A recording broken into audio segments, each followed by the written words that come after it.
Hi, I'm Wendy Zuckerman, and you're listening to Science Versus from Gimlet. This is the show that pits facts against feeling famished.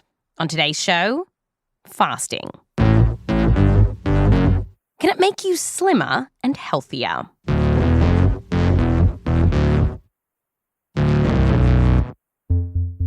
Fasting diets are basically where you don't eat for a period of time, whether it's going without food for a day or two or just leaving this really long gap between dinner and breakfast.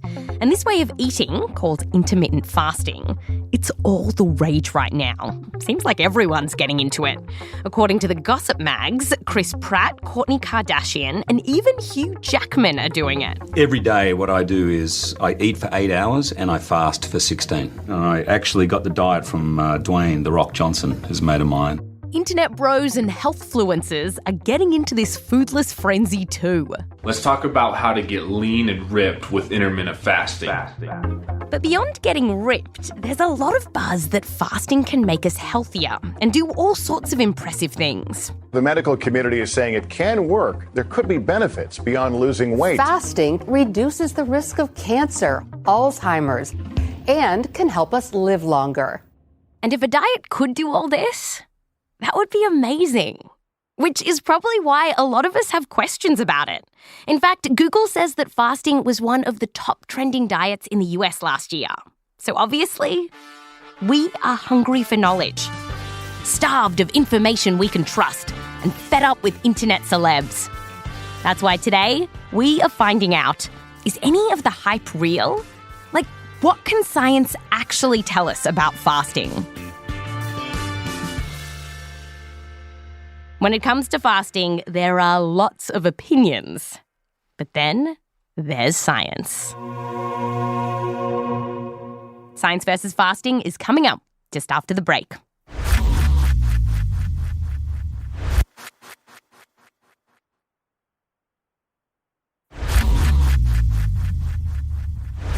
Welcome back. On today's show, we're tackling fasting. And we wanted to start by finding out what happens to your body when you fast. So for that, we sent our senior producer, Caitlin Sori, to the University of Alabama in Birmingham. It's our pleasure to welcome you to Birmingham. Caitlin is here to meet researcher Courtney Peterson. Hey, hi. Who's going to hook Katie up to a state-of-the-art machine to measure how her body responds to fasting. And because people argue that fasting ramps up your fat burning... So this machine is going to measure how much fat you're burning. Courtney is going to find out if that's true. That is, will fasting really change how Katie burns fat? So we'll have you try 18 hours of fasting, approximately. So Katie left the lab, crammed a sandwich in my face because I was like... and stopped eating at 5 p.m. that day. The next morning, she headed back to the lab at about 11 a.m. And heads up, Katie does not sound like Hugh Jackman after she's been fasting. She's more of the hangry type. I'm running late for this test because the bloody printer wouldn't work. Then I couldn't get a sandwich to have after the test. So now I'm frustrated and just moody and emotional. And I just need some sugar in my face, honestly. Now that Katie is good and hangry, Courtney will measure how much fat her body is burning. And to do that, Courtney puts this crazy-looking hood contraption over Katie's head. It's like a giant plastic device that kind of looks like a space helmet. And it's connected to this plastic covering, which, as you'll see, we'll put the hood over you and then we'll tuck the plastic covering around your body. So that way we create an airtight seal. So all the air that you breathe in only comes from our tube, and all the air that you breathe out, we can measure it. Nothing getting in or out without you guys measuring it. That's the game. That's correct. All right, so we're inside the hood. And just stay very calm. Breathe normally. To understand why Katie breathing is important, you need to know that your body mainly burns fats and sugars for energy. And when it does that, some of the fuel gets converted into carbon dioxide, which you breathe out. And that's what Courtney is measuring in that snazzy helmet. She's looking for changes in the amount of carbon dioxide that Katie is exhaling. The less carbon dioxide you breathe out relative to oxygen, the more fat you're burning. Weird. Okay. Before Katie was fasting, Courtney could see that about half of her energy was coming from burning fat. How did fasting change that? So, on day 2, after you were fasting for nearly, I think it was 18 hours. Yeah, it was 18. It was hard. We found about 70% of what you're burning now is fat. Wow. So you had a big increase in your fat burning. So you can see... Katie has ramped up the amount of fat she's burning because during the fast, she used up a ton of sugar and she wasn't eating any more of it. So her body had to look elsewhere for energy and it turned to fat and started burning more of it. Other studies into fasting have found this kind of thing too. If you've been fasting, you really are in this fat burning mode and your body kind of revs up its ability to burn fat. Now that fat burning mode, it doesn't last forever. As soon as Katie rips off the hood, It's time to eat. and stuffs her face with a pumpkin muffin, Okay, so I'm so starving. Oh my God. her body gets back its sugar fix and all returns to normal. But the fact that we burn more fat, at least when we're fasting, is giving the internet some food for thought. Because it sounds like this means you're going to be losing a ton of weight. Is that true? We asked Krista Varady from the University of Illinois, Chicago about this, and she's run trials on weight loss and fasting in hundreds of people, probably more than any other researcher out there. And Krista told us really fast that yes, people do lose weight on these fasting diets. So we always see weight loss and people tend to lose about anywhere from like 10 to 30 pounds or so. Whoa! Yeah, 10 to 30 pounds. Krista says that how much weight you lose can depend on a bunch of things, like how heavy you are to start with and how long you stick with it for. But Krista has seen some dramatic results in people who are overweight. Like after several months of this diet, someone lost 60 pounds. They were extremely happy. They look like an entirely different person. It's really interesting to see somebody be like transformed over the years. That is super impressive. But we wanted to know, why are you losing weight with these diets? Is it because fasting puts you in a special fat-burning mode, like what happened to Katie? Well, Krista says that although you can see changes to your metabolism when you're fasting, like switching from burning sugar to burning fat, that's probably not the main reason why you're losing weight on these diets. There's something much simpler going on. I don't think there is anything magical to it. I think it's just kind of fooling the body into eating less. Yeah, if you're not eating for a big chunk of the day, then over the course of a week, you're probably going to be putting less pies down your pie hole than you used to. Courtney from the lab in Alabama agreed with this when we asked her, why do people lose weight? Because they're eating less. That's what our data suggests. It's simply because they're eating less. Several studies have backed this idea up. So, for example, Courtney did this one small study to see what happened if you have people fast, but you don't change how many calories they're eating. So she got people to eat their normal amount of calories for 5 weeks, but they were only allowed to eat during a small window of time, like you do with some fasting diets. And Courtney made sure she knew what they were eating. We had all our participants either eat the meals in our kitchen or they had to eat their meals on Skype so that we could make sure they were actually eating all the food that we provided them. Oh my God. Now, you'd think that if there was something special about fasting, people would lose weight even though they were eating the same number of calories. But they did not lose weight. So we now think that this intermittent fasting does not help you burn more calories. Conclusion. When you're on a fasting diet, you'll probably find yourself eating less. That is, unless you have scientists force-feeding you via Skype.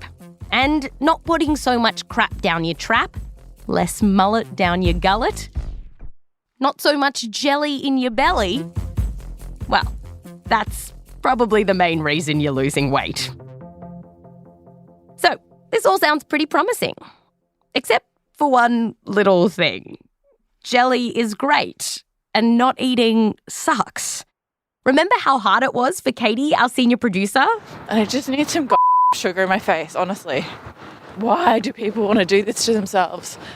So, Does it get any better? Or if you go on one of these diets, will you just be miserable and hungry? Well, the few studies that we have tracking people's hunger levels during fasting diets actually show a really mixed picture. So sometimes people do feel fuller as the fasting diet goes on and they get used to it, but others just stay hungry. Katie has actually stuck to the fasting diet. Well, she's been fasting for about 16 hours each day for 3 weeks. 3 weeks. 3 weeks. Brought her into the studio. How are you finding it? Less hangry. Really? Yeah. In the beginning, I reckon I was going to bed pretty hungry. I was like, I'm going to chew the side of the bed. I'm going to chew on this pillow. So now I'm just not as hungry. And Katie reckons she's lost a bit of pudge too. So that's weight loss. But while you're digesting that, Silicon Valley bros and body hackers say that fasting can do much more than help you slim down. Some people say that the power of fasting can help you live longer and even fight cancer. Could fasting really do all that? It's not as wild as it seems. And it's coming up after the break.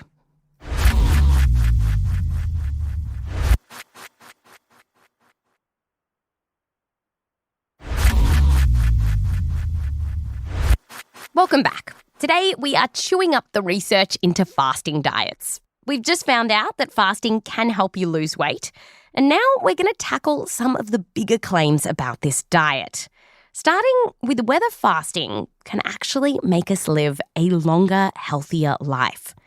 Because the internet bros and goop-fluencers say that one of the benefits of fasting is that it can slow down the aging process. People that fast a lot end up looking a lot younger than they actually are. To enhance regeneration, decrease inflammation. This is great for dementia, improving your memory, focus, concentration. And they say that this is possible thanks to this very sciencey sounding idea. Something known as autophagy. Autophagy. We're going to talk about autophagy. What is autophagy? So this sciencey sounding word, it's derived from ancient Greek. And to find out how to properly pronounce it, we tracked down 5 people who speak ancient Greek. That's right, there are bigger nerds than us out there. Now, they all told us slightly different things, but it tended to be something like autophagy. So that's what we'll go with. Okay, so now we kind of know how to pronounce it. What is it? Autophagy is a process that works inside your cells, and it helps your cells replace damaged parts. And by the way, how it does this is really cool. The cell literally eats chunks of itself. In fact, that's what autophagy means in ancient Greek, self-eating. It's like the little cannibal inside us all. And the key here is that the cells can then recycle those old dud pieces to make shiny new parts. Here's researcher Krista Varady again. It's kind of a weird term. The body starts cleaning itself up, kind of like gobbles itself up. The story you'll hear online is that fasting ramps up autophagy, which then means you'll be getting rid of more bung cell parts, creating more new parts, and just generally keeping us healthy, whether that means fighting off Alzheimer's or making us live longer. Now, the big problem with these claims is that basically all of the research that these brohards are quoting comes from studies that aren't in people. First and foremost, there's never been anything showing, like in humans, that either calorie restriction or fasting helps people live longer. You know, those are all studies done in like worms and yeast and mice, and that we're just kind of extrapolating from. Basically, when it comes to this question of whether fasting boosts autophagy in you and me, humans that is, all we have are a handful of studies that are actually really conflicting. So some seem to show that fasting boosts autophagy and others don't. One researcher told me that part of the reason for this is that scientists don't even have a clear way to measure changes in autophagy in people. Which is all to say that the cupboard of evidence is really quite bare. And that's why you won't catch Krista lazing about on a Sunday afternoon watching these YouTube videos. Autophagy. It actually just drives me nuts. I don't even watch those videos, honestly. I don't read anything about intermittent fasting online because I just get like really irritated. Conclusion. When it comes to the evidence that fasting will make you live longer, well, if you're a worm or a mouse, we've got some great news for you. Also, how are you listening to this podcast? For humans, the research just isn't there. The proof is in the pudding, which for now, I'm eating. But there is an area of fasting research that's racing ahead, and it's in cancer. Fasting may actually weaken tumors. Researchers are looking into the benefits of starving cancer. Now, we know the idea that any diet could kill cancer, it sounds nuts. But there's actually good science as to why this might work. You see, many types of cancer love sugar. They just eat it up. And this has been known for ages. But more recently, scientists have wondered, well, if cancer loves sugar so much, and when you fast, your body kind of runs out of sugar, couldn't this cut off cancer's food supply? Valter Longo is a professor in aging at the University of Southern California, and he told us what it might be like for the cancer cell when someone is fasting. The cancer cell, for the first time, it finds itself in a very strange environment that it's never seen before. The idea is that once the cancer is confused and weakened by fasting, if you then add traditional medicine like chemotherapy, it's like a 1-2 punch. So the fasting and the chemo is able to search and destroy every cancer cell, call it death by confusion. And the reason that I call it that is because it's really about the cancer cells being able to adapt to this very confusing environment where everything is changed. So to test this, Valter gave a bunch of mice cancer in a kind of creepy way. The cancer cells are injected into the mouse, the mass starts growing, and eventually, if you don't do anything, that will kill the mouse. To save the little mousies, Valter put them on a fast as well as giving them chemo. And it worked. A lot of the mice survived. And other scientists doing similar work found this too. Using that 1-2 punch, cancers in mice were shrinking. We cured lots of mice when we combined the two. So it's really interesting how the combination can be so much more powerful than each intervention alone. Scientists are now researching whether fasting can help fight cancer in people. And already we have some exciting results. In a study of more than 2,000 women who had breast cancer, those who restricted the time they were eating, which meant they were fasting for more than 13 hours each day, they were less likely to get breast cancer a second time. And more trials will be coming out, testing different kinds of fasting diets. Valter is involved in a few of them, and he's taken a sneak peek at the results. And what are these studies finding? That I cannot tell you. Oh, are they positive? Let's say that I can say that they're definitely not negative. Definitely not negative. That's all I can say. I'm very excited. Let's say that everything I've seen is really, really impressive. Valter expects the results of these trials to be out in the next few years. And while Valter is excited, he's not getting carried away.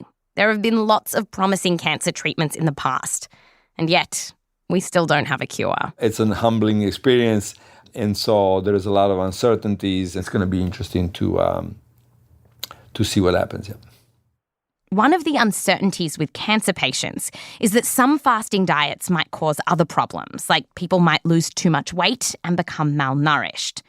And away from cancer, this got us thinking, are there other side effects to these fasting diets? Like other than losing the joy of eating? Well, some people do report feeling constipated, dizzy, or weak. And then there's one thing that you might not expect. Gallstone formation and the need for a gallbladder removal goes up. Oh, wow. Gallstones are lumps in the gallbladder and they can be really painful. So that's just an example of how you cannot think that everything is always going to go the way you want it to go. And it's these kind of surprising side effects that are why people should be cautious when they're diving into these fasting diets, particularly some of the more extreme versions. So, when it comes to fasting, does it stack up like pancakes with maple syrup? 1. Will you lose weight? Yes, people on fasting diets tend to lose weight, and that's probably because they're eating less. It's not magic. 2. Will fasting make you live longer? Well, there's some exciting worm research, even mouse research, but no good evidence for this in humans. And 3, can fasting fight cancer? Well, the most promising research is in fasting combined with chemotherapy. And things are looking good for now, but we need more published work. We'll know more in the next few years. So, what are we to make of these fasting diets? Is this a wonder diet or a wonder why your friends are on it diet? Well, it's a little bit of both. There is some interesting work happening here, but the brohards and the health-fluencers, they're getting a bit carried away. For me, I'm not seeing enough research to change my diet. But Katie? Hello. You're still on the diet. Yeah, I am. Are you going to stick with it? Yeah, I am. Really? Yeah. You don't have to. We're almost finished the episode. I know, but I like it. Really? I know. I think I like it because I'm pretty snacky. Like, my mum would probably call me a bottomless pit. Thanks, Mum. Thanks, Mum. So having boundaries around when I can and can't eat, I think is helpful. I don't feel as heavy, which is nice. That's science versus fasting.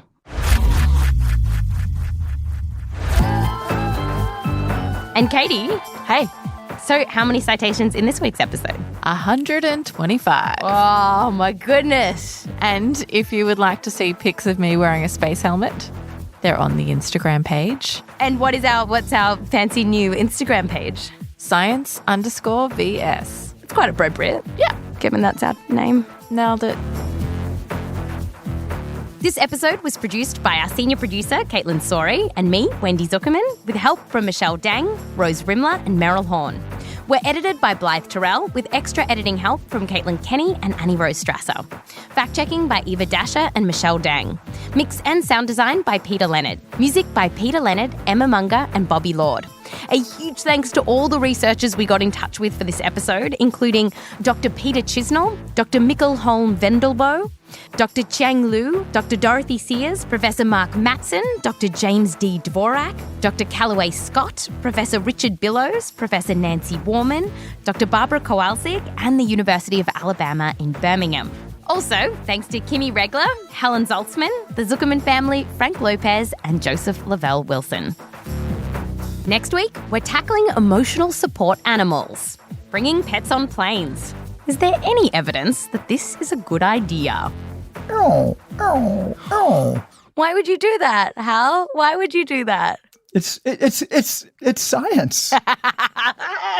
What kind of question is that from you, of all people? I'm Wendy Zuckerman. Back to you next time.